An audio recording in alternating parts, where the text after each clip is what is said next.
जय हिंद, नमस्कार। आप देख रहे हैं एबीएन न्यूज। अनीता विश्वकर्मा के साथ। भदोही उप मुख्यमंत्री ने समीक्षा बैठक के बाद शहीद सुलभ के 8वीं पुण्यतिथि में हुए शामिल।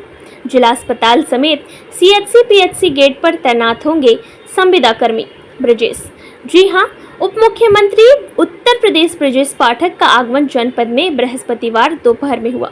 पुलिस लाइन ज्ञानपुर में बने हेलीपैड पर भाजपा जिलाध्यक्ष दीपक मिश्रा, सांसद विनोद बिंद, जिला पंचायत अध्यक्ष अनिरुद्ध त्रिपाठी, विधायक विपुल दुबे समेत अन्य जनप्रतिनिधियों समेत डीएम शैलेश कुमार, एसपी अभिमन्यु, मांगलिक सीडीओ शिवाकांत द्विवेदी ने पुष्प गुच्छ भेंट कर स्वागत अभिनंदन के साथ ही गार्ड ऑनर की सलामी भी दी गई।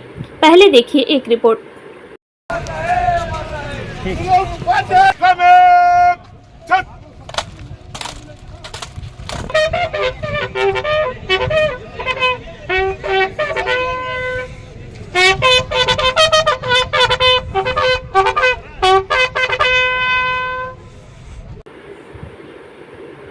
बताते चले कि उप मुख्यमंत्री ने सर्वप्रथम महाराजा चेत सिंह जिला अस्पताल का निरीक्षण कर अधिकारियों के साथ स्वास्थ्य सेवाओं संबंधित समीक्षा बैठक कर जनपद के 100 शैय्या जिला अस्पताल समेत सभी सीएचसी पीएचसी पर चल रही स्वास्थ्य सेवाओं की बड़ी ही गहनता से जानकारी लेते हुए स्वास्थ्य विभाग के अधिकारियों कर्मचारियों द्वारा स्वास्थ्य सेवाओं को लेकर हो रही लापरवाहियों पर फटकार लगाने के साथ ही जनपद के मुख्य चिकित्सा अधिकारी डॉक्टर एसके चक को कड़े निर्देश भी दिए।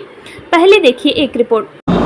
जैसे हम वहां नीचे देख रहे थे, अभी आप सीएमएस है ना तिवारी जी, आप सोचो कि एक चिकित्सक आपका छुट्टी पर फिजिशियन, अब आपने लाइन लगवा दिया।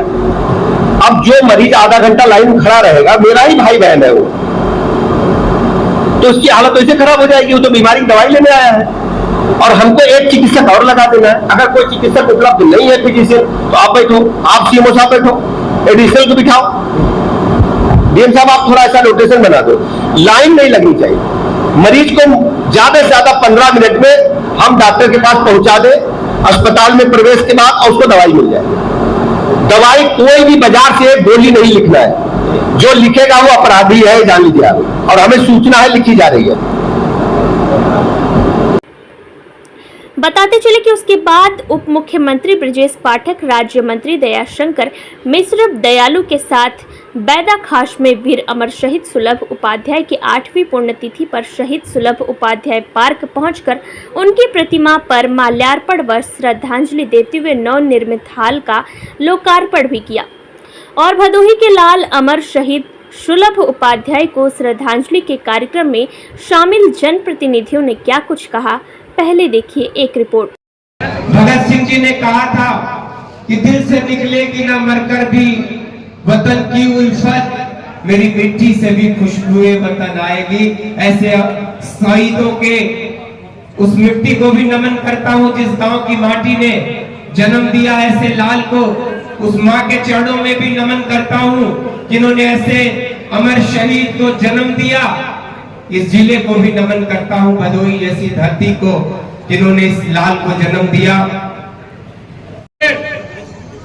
उत्तर प्रदेश के यशस्वी उप मुख्यमंत्री जी का आगमन हुआ है और शहीद सुलभ उपाध्याय जी के पुण्यतिथि के अवसर पर उनके परिवार को संबल देने के लिए आपने अपना अमूल्य समय निकाला है। इसके लिए हम सभी जनपदवासी आपकी भूरी भूरी प्रशंसा करते हैं। अवसर पर पड़ा है कि जब पूरा देश अपने वीर जवानों पर गर्व कर रहा है और ऑपरेशन सिंदूर करके वीर जवानों ने एक परमाणु संपन्न देश के घर में घुसकर उसको मारने का काम किया है, इस अवसर पर भी सभी यहाँ उपस्थित राष्ट्रवादी भाइयों को बहुत बहुत बधाई, शुभकामनाएं। मैं पुनः अपने बताते चले कि समीक्षा बैठक में उप मुख्यमंत्री ने सीएमओ से स्वास्थ्य रूपी व्यवस्थाओं की रूपरेखा मांगी। कहा कि जिला अस्पताल से लेकर सीएचसी पीएचसी के गेटों पर ऐसे संविदा कर्मियों की तैनाती हो जो आने वाले मरीजों की समस्याओं का निवारण सरलता से करा सके। बाहर की दवा न लिखने को लेकर उप मुख्यमंत्री की भौहें डॉक्टरों के प्रति टेढ़ी हो रही। पहलगाम आतंकवादी हमले पर उन्होंने दावा किया कि देश में चल रही प्रधानमंत्री नरेंद्र मोदी जी की सशक्त सरकार में हमारे देश के वीर जवानों ने न सिर्फ आतंकवादियों को ही मारा है, अपितु आतंकवादी अड्डों पर हमला कर उनके परिजनों सहित समूल नाश किया है। ऑपरेशन सिंदूर के माध्यम से आतंकवादियों को धूल चटाकर भारत की सरहदों को सुरक्षित बनाते हुए हम सभी देशवासियों को अक्षुण्ण व सुरक्षित जीवन दिया है। उन्होंने कहा कि भदोही के वीर जवानों ने 1857 की क्रांति से 1947 के स्वतंत्रता संग्राम सहित वर्तमान तक देश की सुरक्षा में अपना सर्वस्व न्यौछावर करते हुए देश के युवाओं को गौरवान्वित किया। शहीद सुलभ उपाध्याय सहित उनके बड़े पिता छगनलाल उपाध्याय, पिता अशोक कुमार उपाध्याय व परिजनों ने देश का नाम रोशन किया है। सरकार उनके सुख दुख में उनके साथ सदैव खड़ी है। प्रधानमंत्री व गृह मंत्री ने अभियान चलाकर नक्सलाइट को जड़ से समाप्त करने के लिए कटिबद्ध है। सभी ने पहलगाम आतंकवादी हमले के बाद भारतीय सैनिकों द्वारा ऑपरेशन सिंदूर के माध्यम से आतंकवादियों के घर में घुसकर मारने की भारतीय सैनिकों की शौर्य व वीरगाथा को सराहा। आइए रुक करते हैं भदोही की ओर, देखते हैं भारत की बात राजेश तिवारी के साथ। स्वास्थ्य सेवाओं की स्थलीय निरीक्षण के साथ साथ पूरी तरह से बिंदुवार बात की गई है और जो कमियां हैं उनको सुधार करने के लिए कहा है। आईपीडी और ओपीडी बढ़ाने के लिए कहा है। दवाइयां पूरी 100% हमारे पास उपलब्ध है। कोई भी दवाई बाजार से न लिखी जाए और चिकित्सकों और हमारा जो पैरामेडिकल स्टाफ है वो समय से निर्धारित स्थान पर पहुंचे, इसको सुनिश्चित करने के लिए निर्देश दिए गए।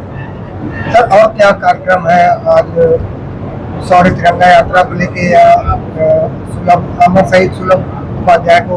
अभी उपाध्याय जी के गांव में जाकर के हम उनके जो पुण्य स्मृति में कार्यक्रम उसमें भी हम शामिल रेफर के नाम से डरते हैं आने की?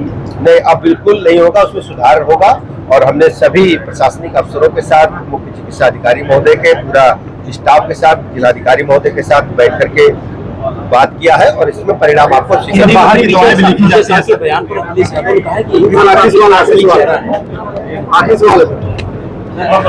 वीर शहीद अमर शहीद सुलभ उपाध्याय जी की प्रतिमा पर श्रद्धा सुमन अर्पित करने के लिए आए हैं। उनकी 8वीं पुण्यतिथि, ऐसे अवसर पर एक विशाल हाल का निर्माण किया गया है, उसे लोकार्पित किया है और उपाध्याय परिवार को मैं इस बात का भरोसा दिलाता हूं कि पूरी सरकार उनके साथ खड़ी है। जिस नक्सलाइट मूवमेंट में अमर शहीद सुलभ उपाध्याय जी नक्सलाइट मूवमेंट में अब वीरगति को प्राप्त किए, उनकी वीरगति खाली नहीं जाएगी, निरर्थक नहीं जाएगी। भारत सरकार की प्रतिबद्धता है, माननीय गृह मंत्री जी की प्रतिबद्धता है कि नक्सलाइट मूवमेंट को पूरे भारत से समाप्त किया जाएगा और जब तक अमन चैन नहीं हो जाएगा अर्धसैनिक बल शांत नहीं बैठेंगे। एक एक जो भारतीय के दुश्मन है उनको पूरी तरह से समाप्त किया जाएगा। पहलगाम में आज भी पाकिस्तान की तरफ से जो है आतंकवादी घटना देखी गई है। देखिए, भारतीय सेना के शौर्य को पूरी दुनिया ने देखा है और जिस ढंग से ऑपरेशन सिंदूर में भारतीय सेना ने काम किया है वो अद्भुत है। हम भारतीय सेना का प्रणाम करते हैं, अभिनंदन करते हैं और ये संभव माननीय मोदी जी की मार्गदर्शन में जब उन्होंने सेना को खुली छूट दी तो सेना ने जिस ढंग से शौर्य का प्रदर्शन किया है दुनिया भी देख रही है। वास्तव में भारतीय सेनाओं ने अद्भुत प्रदर्शन किया है। चंद्रशेखर जो है टीम आर्मी के चीफ, वो लगातार ऑपरेशन सिंदूर पे सवाल खड़े कर रहे हैं। देखिए, जो भी विपक्षी दल हैं, जहां देश की बात आती है, सेना की बात आती है, इस पर पॉलिटिक्स नहीं करना चाहिए। हम सबको एकजुट होकर मां भारती के लिए काम करना